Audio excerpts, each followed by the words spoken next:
Hey y'all, I'm Brooke Hoover, a Louisiana native, actor, writer, and comedian. I've lost 100 pounds through diet and exercise, or shall I say, lifestyle changes. My 20-year and counting health journey has taught me that just like taking a diet pill for weight loss, body positivity doesn't magically happen overnight. I'm working on regaining my self-esteem and rekindling my love affair with Cajun and Southern comfort food in a healthier way, all the while juggling eating as clean as I can, reestablishing myself in the entertainment industry, which, as we know, is historically fat-phobic, all the while showing my inner fat girl some love. That's fat with a PH. Pretty hot and tempting. Let me tell y'all a tale or two. Y'all, a few weeks ago, I had to break my own crazy type A pact of doing one podcast a week and take a mental health break. I was just overwhelmed. And I felt a tiny bit guilty because oftentimes, most times, I feel like taking a break directly relates with laziness. And to me, laziness is the root of all evil. I once told a therapist who I broke up with, only for insurance reasons, it wasn't her, it was me, well, it was AmeriHealth, that it's one thing to be fat. It's one thing to be lazy, but it's a whole other thing to be fat and lazy. And she was like, yeah, I totally get you. And she was like a size 0, but I felt understood. So I always thought my overzealous work mode would... oh no, I'm fixing to use the word trump. I thought it would trump my fatness. And then my borderline hypothyroid exhaustion and the exhaustion of the ups and downs of freelance life, it just got to me. And I started to realize ever so slowly that this go, do, respond right away, and never feel like I'm getting anywhere vibe would literally kill me. My boyfriend, Harry, and my Mama Ann, may have told me that as well, but I didn't believe it till I started feeling heart palpitations. So y'all, when the pandemic hit in March of 2020, I didn't stop doing. Most everyone else did, or at least a lot of people did. That was the general vibe.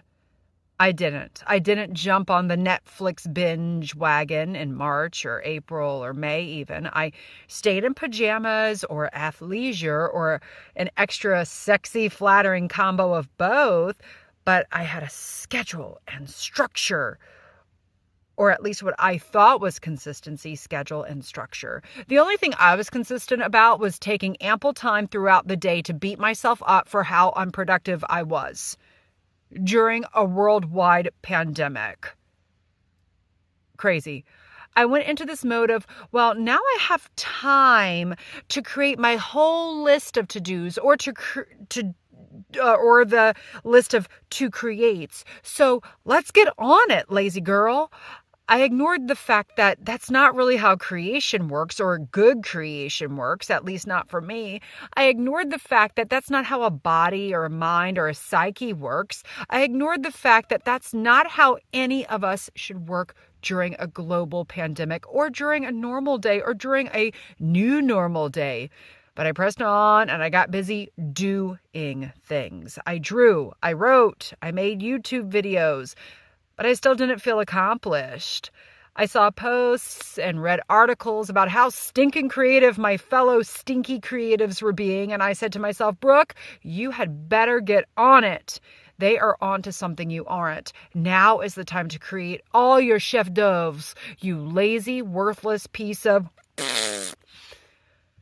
I guess you could say that somewhere along the way in college preparatory school or theater school, I learned that tough love was the way to go. So I kept pressing on and signing up for every single Zoom I could get my Wi-Fi on. I attended Zooms on acting. I attended Zooms on writing. I attended Zooms on self-help.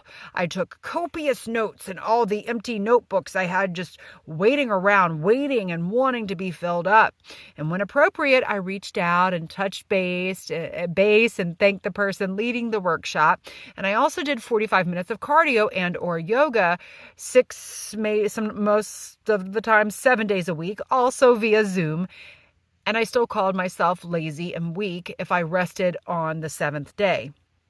I did all the things that a good girl should during a pandemic. And sidebar, y'all, the workouts I did, the exercise, the cardio and yoga I did were the only thing that actually made me feel better and helped me stay focused at least for a few hours, and they helped me stay grounded. I wasn't pushing myself in a toxic way when it came to exercise. I actually viewed it as an exercise sesh a day will keep the COVID away, and it did. But thank God, I don't say that lightly. But I was pushing myself in a bad way when it came to creative and work productivity.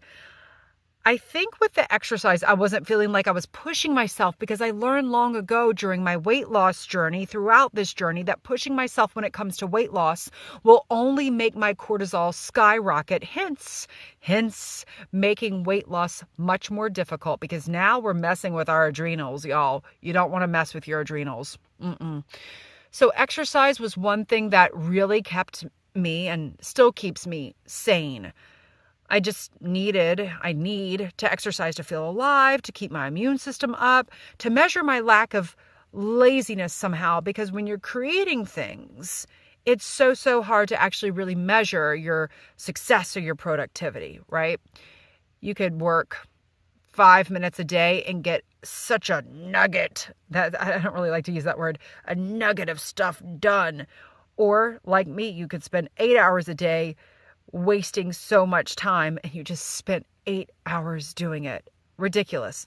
So y'all, in the entertainment, listen to me really hit those T's. That's not really what I do. So y'all, in the entertainment business, it is ingrained in our brains that you're only as good as the project you're currently part of, or better yet, the shiny new one on your future horizon. You always have to have something next. What's next? What's next? Even in a pandemic, what's next? There's a lot expected out of you. And if you don't have a project to be part of, well, you for sure had better be creating your own project, and it better have a big social media following, some clout, and some money behind it, which are all very difficult to accomplish. If you don't have any of the above, well, you're worthless. At least that's what I gathered from all my years of tedious research and self-deprecation.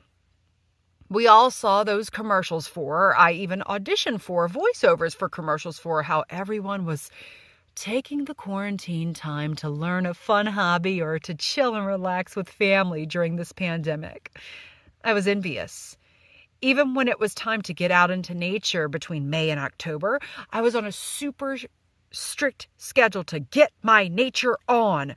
I told my boyfriend Harry we'd to leave home by 9 a.m. sharp at the very, very, very latest on a weekday, and forget after leaving after 7 a.m. on a weekend in order to soak up the beauty that the various areas of Western New Jersey, the Jersey Shore, and the Hudson Valley of New York have to offer. I had to rush, organize, yuck, in order to be able to have my 5 minutes of zen in Harriman State Park or Duke Farms or Sandy Hook. Then, continuing to be a doer, a constant goer, true to my stubborn, frenetic, yet focused self. In the fall of 2020, I pulled a pole out of my mama's Jeep.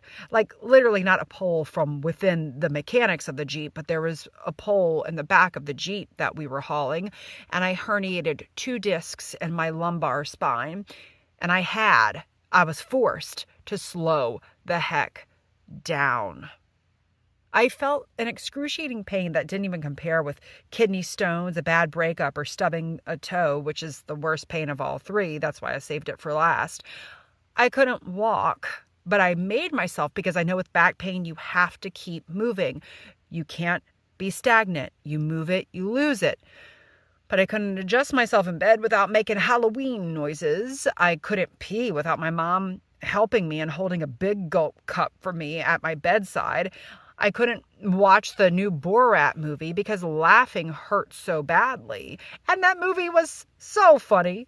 I almost did a Borat accent, but I'm not in the mood to do that.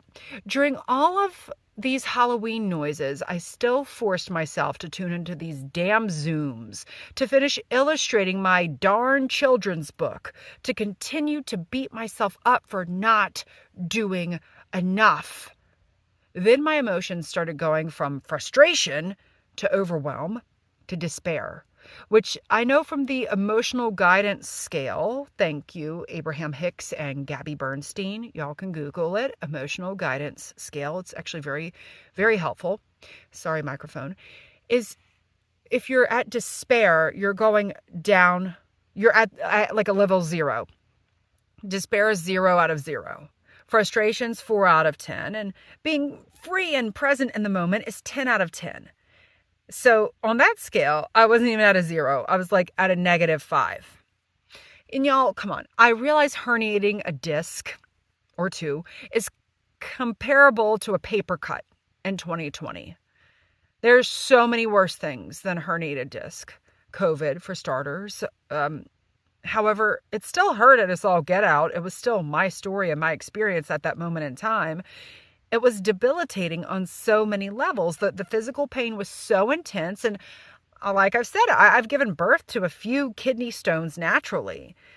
It was especially, though, the mental pain of not being able to do and worrying if I would, God forbid, gain weight, worrying if I would ever be able to do acting work or stunt work or exercise again. And my feelings started spiraling to all the things I once could do and now wasn't able to do. And those things I wanted to do weren't even all of the busyness, to-do lists, BS that I had consumed myself with. They were just plain simple things I wanted to do, like walking the dogs, doing down dog, getting on the floor with my dogs and pretending I was a Pomeranian, like we like to do. So I tried to take time to rest. I tried to just Netflix and chill. I tried to stop Zooming, to stop forcing myself with these self-imposed deadlines, to stop beating myself up for being lazy, when really I just needed time to heal, physically and arguably more so mentally. Then, while I was scrolling through Facebook one day, looking at how stinking productive so many of my peers were being, good for y'all, fart noise, I saw that a dear friend of mine, my former roommate, who's an angel healing practitioner, she posted that the constant doing is oftentimes out of fear or control. Nail on the head, angels. I want to say that this completely opened my eyes. But to be honest, that was 2 years ago. And I'm still falling back into my old reckless habits, maybe even more recklessly now as we navigate this new normal. That was 2 years ago. And y'all, I'm still doing the same stuff to myself. Maybe y'all are too. Maybe we're noticing it more and more. Maybe we weren't noticing it and now we're noticing it more, so it seems even worse. But you know what? I'm working on it. And I'm sure all of y'all are too. I realized during my weight loss journey that beating myself up, that sticking with doctors who beat me up and gave me tough love, that like the tough love vibe, the Jillian Michaels-esque trainers were not the answer. Literally, because when I stopped all of that and started just focusing on exercise to help my body and mind, that's when weight loss became easier. Because I wasn't focused on the goal so hard. So why can't the mental health component of all of this come easier? I don't know.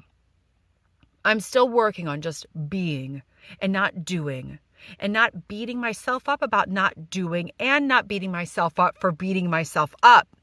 You get what y'all get where I'm going? Y'all feel me?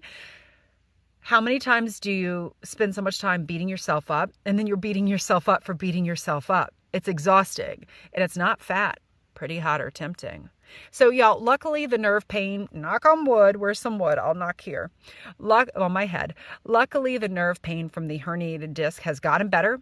And now I am roller skating at a skate park where I can see the back of the clinic where a physician's assistant basically told me that I will have issues with walking again and I'll only get worse. I flip the bird at that place sometimes. Then I worry if I'll lose my balance and fall while I'm roller skating and flipping the bird because God and the universe and Mr. Baby Jesus will be mad at me. But instead, I try to thank that physician's office and that part of my journey for teaching me a lesson that I'm still trying to learn. Oftentimes, and I know my fellow type A peeps totally agree with me here, and I know my type B peeps may have totally tuned out and you might just be picking your belly button lint right now. That's fine too. Sometimes your body will tell you to chill the heck out in the most drastic way to send you a message because your mind is too stubborn or more so too programmed to get off that crazy horse. That was the message I learned nearly 2 years ago. And this time in July of 2022, when I had to take a break from recording a podcast for a week, my mind was trying to tell me something and I listened to it. I mean, a little. It's okay if I want to do a little R and R sometimes. Sometimes the R and R stands for Tyrannosaurus Rex. Sometimes the R and R stands for rest and relaxation. And sometimes the R and R can even stand for roller skating and reading. And not reading like a script or a book about acting, but reading something just for enjoyment. Mind blown. Because it's okay to do an activity that we enjoy that does not involve being so stinking creative or productive. Because ironically, that in turn, doing something you enjoy just for the sake of enjoyment will make you more productive and creative. Kind of like not obsessing over your diet, your waist, your scale will actually help you get to your goal weight or your goal health goals, Or it might just make you a more grounded person and feel better overall because nothing good ever came out of stressing myself out.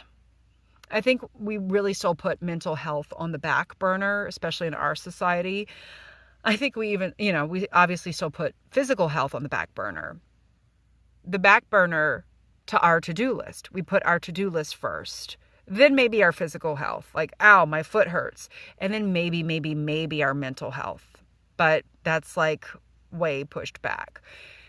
And y'all, I advise all of this, and I'm preaching to the choir maybe here, but if you made a to-do list today, just go get it. Scratch one thing off. Scratch one stinky, I like to say things stink. Scratch one stinking thing off, especially if it involves doing something for someone else who may not even appreciate or notice it anyways. I really don't like to say that. I mean, that's like, feels not nice. Like I'm a super giving, almost at times overgiving person, but I realize that's when burnout happens. Burnout happens when you do something that feels for naught. It feels like you're doing it for what? I used to speak up a lot about a lot of stuff happening in our city, and I got sick of it. We got speed bumps installed. That felt productive. That felt great. I also felt like a Karen doing it, which, is ridiculous. But it took a lot out of me mentally, to deal with all of this. So it's like, is it really worth it? Let somebody else deal with the speed bumps. That's a metaphor. So our own mental health is much more important than trying to do a good deed for the sake of doing something that just really doesn't come from the heart. Taking that extra class or signing up for that extra Zoom, is that really going to create true productivity or success? Or is sitting alone in nature, looking at a stream for however long you have, going to maybe allow you to connect with yourself and a higher power, if you believe in one, and give you that idea or answer you've been looking for? The answers do not come in the constant overdoing and overachieving. Believe me, I have tried. Every single day, I want to revert to my former default. I want to start overdoing because that's where I feel comfortable. I don't feel comfortable taking a pause, but I know after all the slow work I've put into healing myself, it will only be detrimental to go back to old habits. They say good things come to those who wait. I think good things come to those who have patience with themselves, because sometimes the fattest thing, the most pretty, hot, and tempting thing we can do is not doing anything at all. Thanks so much for listening, y'all. It is my hope to inspire, uplift, and entertain you with this Who's Dat Fat Girl podcast. So, if you're hungry for more, you can book me to speak or perform my solo show that inspired this podcast, Fat Girl Costumes, written by yours truly and directed by Brian Lady at your virtual or in-person event. Please visit brookehoover.com/fluffybuttproductions or email me at contactbrookhoover@gmail.com for more info. And let's follow each other on Instagram. I'm at Brooke Hoover, and the O's in my name are not the letter O, they're zeros. Not because I want to be a size 0, but because I guess I'm just so clever with my late 90s Yahoo self. And if you like this podcast, which I really hope you do, please give me a 5-star rating and write a review on Apple Podcasts. And most importantly, share this with your friends, family, and other people you may know who are as fat as we are. That's fat with a PH.